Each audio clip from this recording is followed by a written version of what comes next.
maabig na agaw mula dito sa bayan ng Lingayen. This is Adjo Gregorio of Frank Cutie TV and we're here now again at the one of the best festival here in Pangasinan. So stay tuned at sabahan niyo akong makisaya, makisayaw at makipesta dito sa Lingayen Bagoong Festival 2026. Katuan tuloy! Yeah.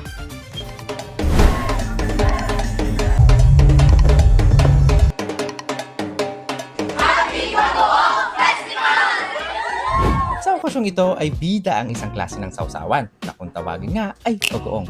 Isang sausawan na madalas nga namang hinahanap sa Pangasinan lalo na pag may hilaw na mangga at inihaw na isda tulad ng bangus at tilapia. Lingayen is known as the capital of Pangasinan, but did you know na kinikilala din ng bayang ito ng Bagoong capital of the Philippines? Yes, you heard it right because Lingayen is one of the biggest and leading producer of high quality bagoong sa buong bansa. Kung saan ay isa ito sa pangunahing pinagmumulan nga ng kanilang pangkabuhayan, especially in Barangay Pangabisan North, where originally dito unang nag-start nga ang Bagoong Festival noong April 2011 at pinakilala bilang one-time one product of Lingayen to support local workers and to boost the tourism industry. Well, one of the highlights of this event ay ang taway-taway, or in Tagalog nga ay tikim-tikim. Dito ay inahanda ng mga lokal at ipinapatikim sa mga bisita na bukod nga sa bagoong ay may mga iba't iba pang pinagmamalaking produkto at delicacies ang mga Lingayenenses na siya naman talagang dinatagsa at inaabangan sa selebrasyong ito.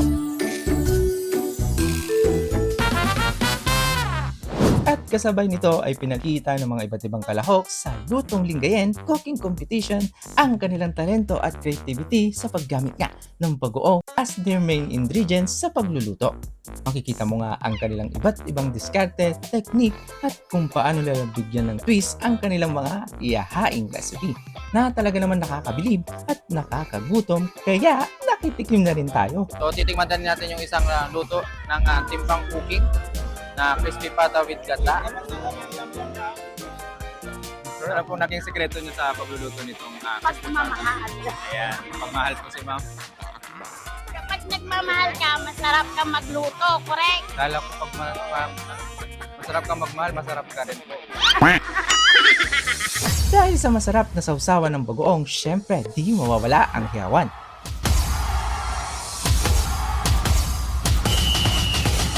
One of the best part of Bagoong Festival ay itong kalutan at tugtugan ng dalan na talagang di pinalagpas at dinaluhan di lang ng mga taga-Lingayen kundi pati na rin ng mga iba't ibang bayan na kung saan ay umabot nga sa 300 grillers this year.